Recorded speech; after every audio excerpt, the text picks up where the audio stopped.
Now, the details that in fact we are breaking at this point of time is coming from Jeju Air CEO Kim E-Bae, who has issued a statement on the fatal plane crash, and I quote, "First, I bow my head and offer my sincere apologies to everyone who has supported Jeju Air.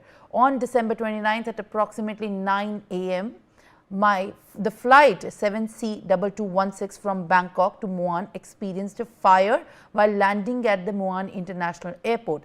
Above all, I express my deepest condolences and apologies to the passengers who have lost their lives in the accident and to their bereaved families. At this point, it is difficult to determine the cause of the accident, and we must wait for an official investigation report from the relevant government agencies. Regardless of the cause of the accident, I take the full responsibility as the CEO.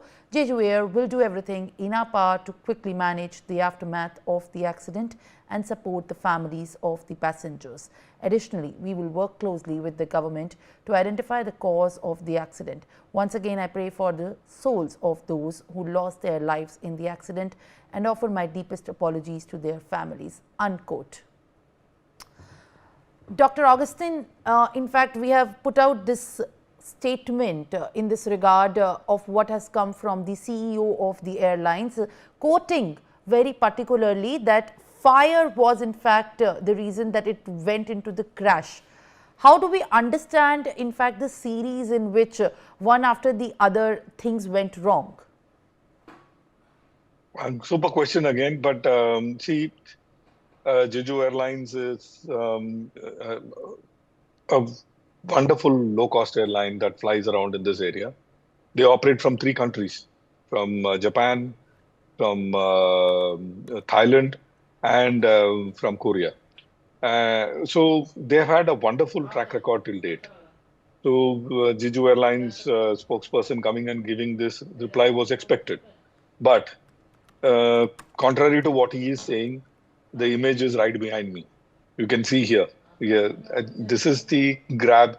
Someone took a picture as it was about to land.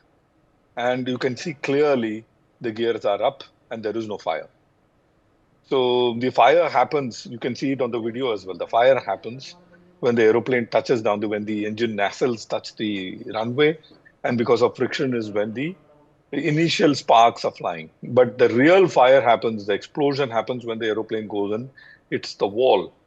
Remember, this particular Muan runway is not too long, not too short. It's 9,000 feet, barely adequate for day-to-day operations. Normally, a very large runway is like 11,000 feet. Could another 1,000 or 2,000 feet extra have saved all these passengers? Probably yes. And there is something, which not many people are aware these days.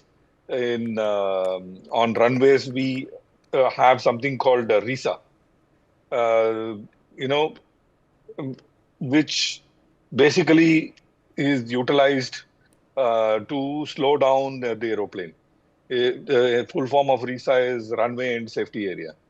In this case, we have seen that when the moment aeroplane leaves the runway and enters the RISA, it slows down substantially, but not adequately to avoid an impact on the wall.